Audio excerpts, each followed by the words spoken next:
It is Friday, June 16th of 2023, and you are watching Guy's Daily Drive. Bam!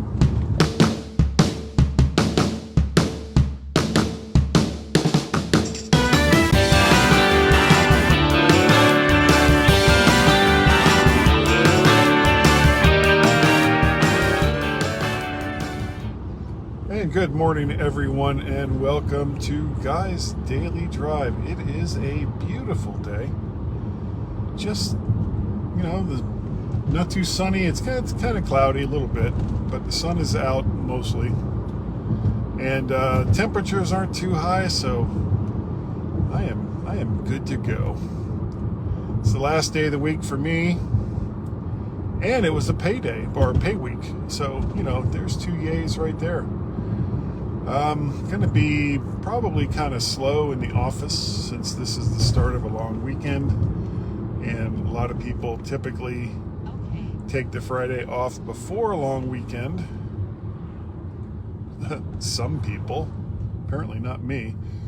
This Sunday is Father's Day, here in the U.S. anyway, and we don't really have, excuse me, we don't have any big plans for Father's Day. We are hoping to see Peter and Liza on Monday, which originally I was thinking was going to be a problem because he's working both Saturday and Sunday, and it was like, I'm not going to be able to see either of the boys for Father's Day.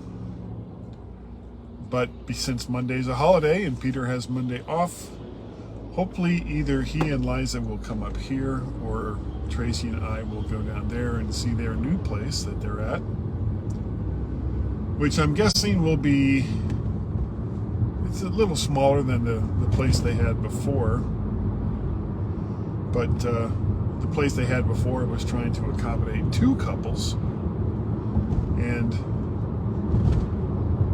that's a lot to expect from a single dwelling, and for the most part it worked out. There's always going to be things that one person or the other doesn't like about one person or the other, and blah, blah, blah, blah, blah, blah. That's just how things go.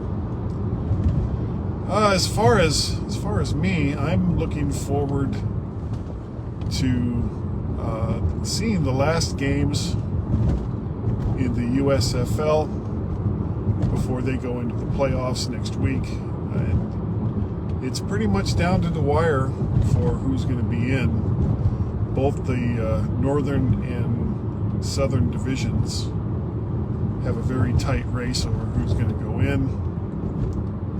And it's weird that, and this happened with the XFL as well, the northern teams just didn't win as many games as the southern teams. And because they're playing each other, there were like two or three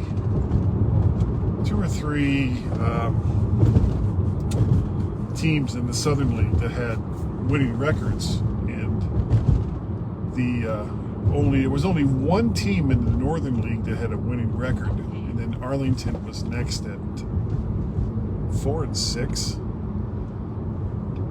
and the 4-6 team ended up taking the whole thing. They beat DC Defenders, that was the team that I was following, and I just thought that was kind of weird, that a team that didn't seem like it was doing that well was the team that took it all. So who knows what'll happen if the USFL will follow suit. I don't know if any of the teams in the USFL in the Northern Division have a winning record. Don't know. I am going to stop here at Wendy's and get some food because I'm hungry. So everybody, this is going to be a little break. I'm not going to stop the recording, but there'll be a little break when I put this out. So I'll see you in a little bit.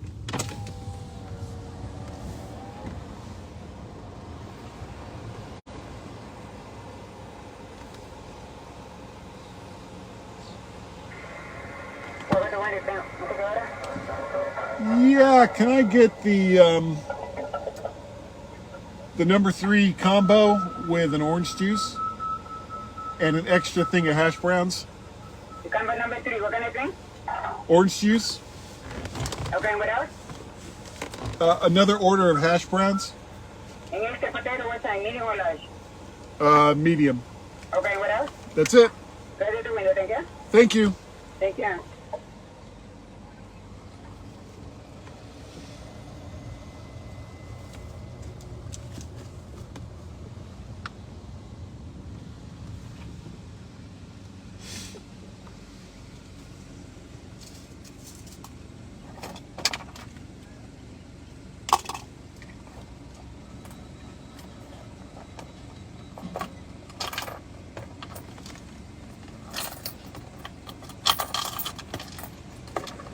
$10.58.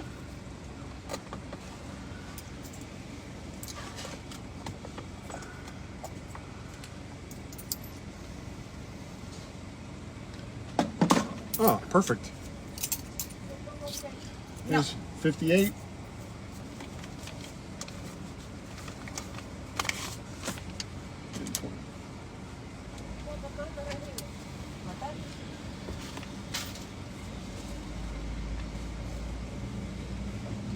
Okay.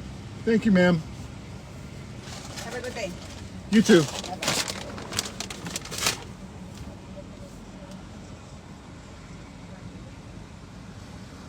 All right, that didn't take long. Got my food, which I will be eating as I'm on my way to work.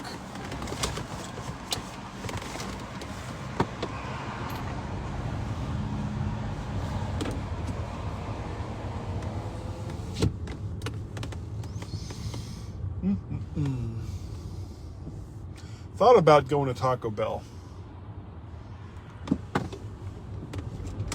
but I'm not really familiar with their breakfasts, so decided not to. All right, let's get started again.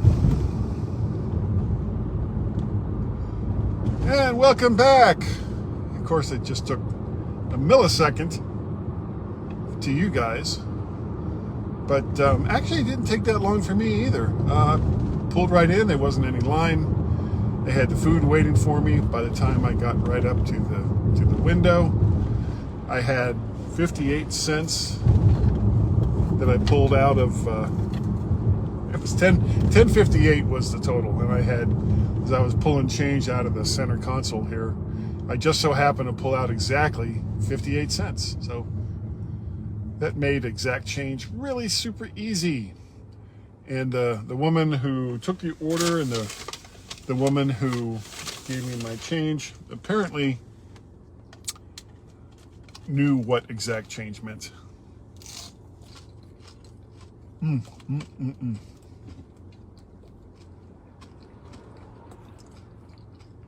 Oh, these are good. These, see them? Fresh and hot, nice and crispy.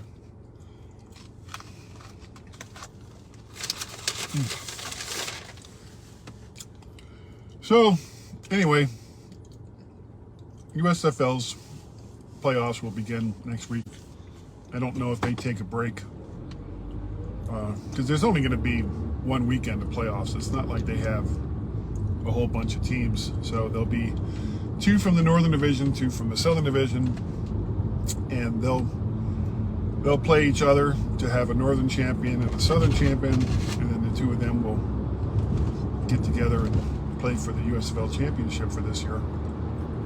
And this will mark the second complete season for the USFL.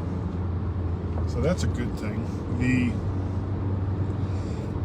The part that I really, really wish that they would get to is finding homes for all of their teams and playing from those homes instead of doing these hubs. You know, first year they basically just played out of Birmingham, and there were 2 stadiums there that they played out of.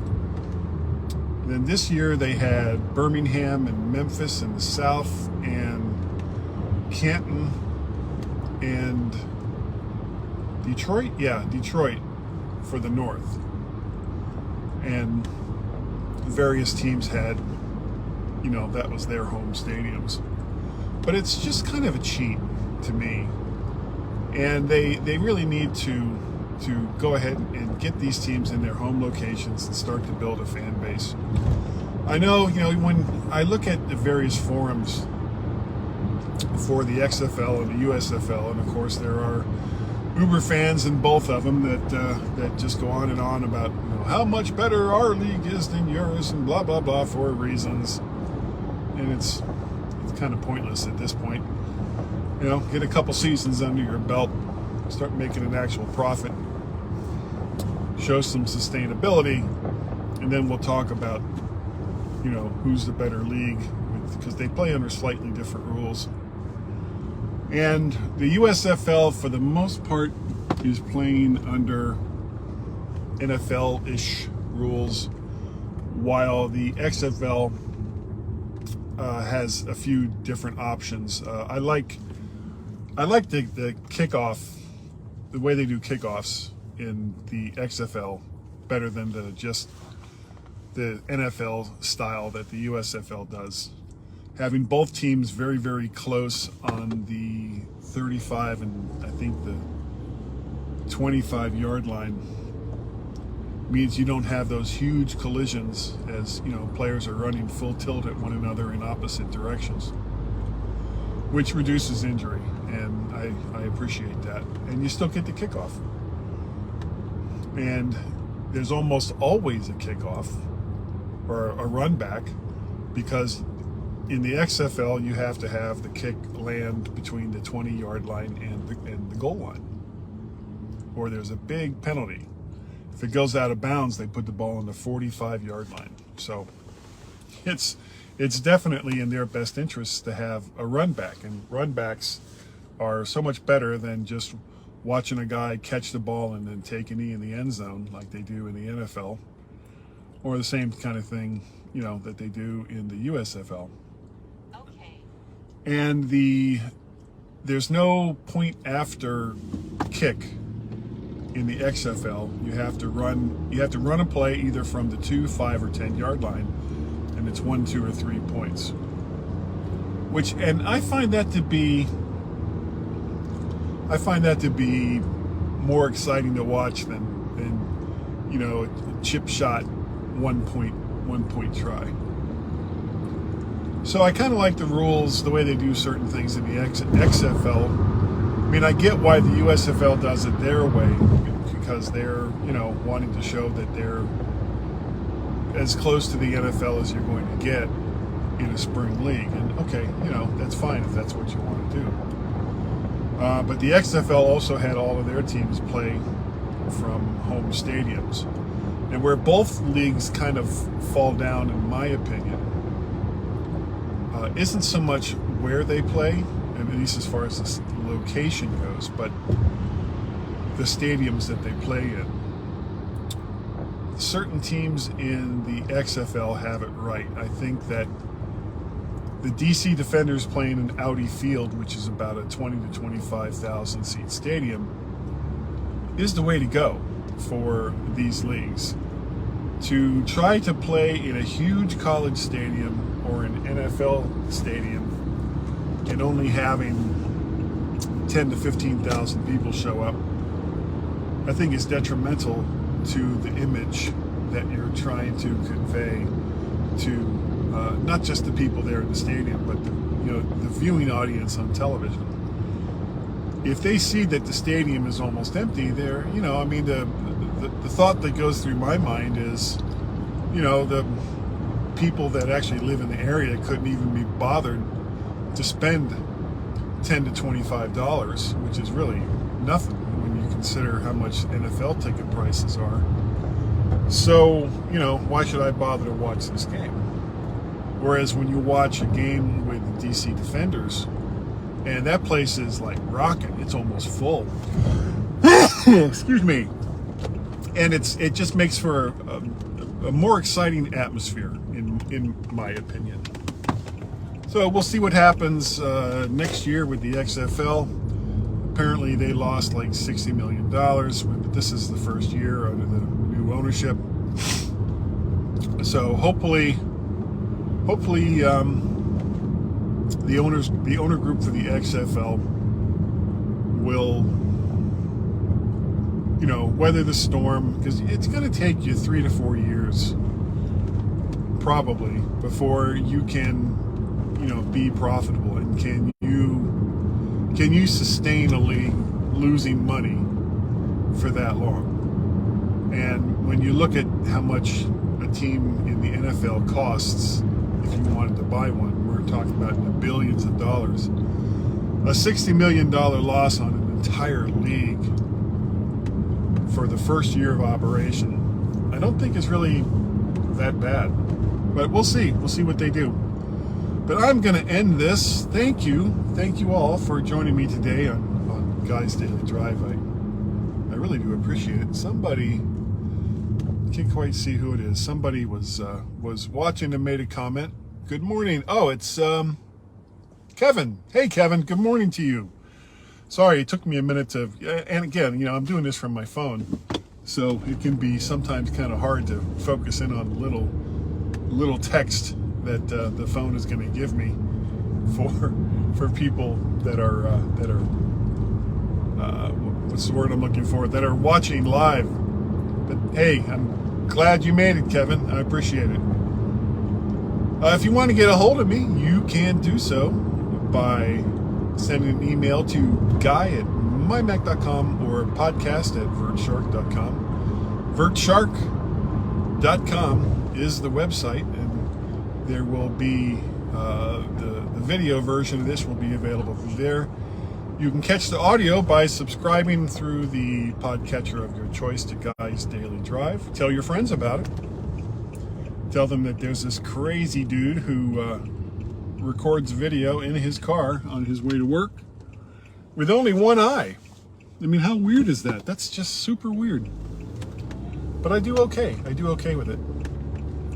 If you'd like to help contribute to the craziness that is Guy's Daily Drive, you can do so through Patreon, and that would be patreon.com/VertShark. Sorry, Mac Parrot. You can do it through coffee, ko-fi.com/MacParrot, or PayPal at paypal.me/MacParrot. And that, my friends, is going to do it for today. Thank you again so very, very much for joining me on Guy's Daily Drive. I'll be recording a mymac.com podcast with Gaz at some point this weekend. Can't remember if it's Saturday or Sunday. Either way, I got Monday off, so plenty of time to do that edit. So we will see all of you next time right here on Guy's Daily Drive. Bye-bye. That's it. Bye, guys.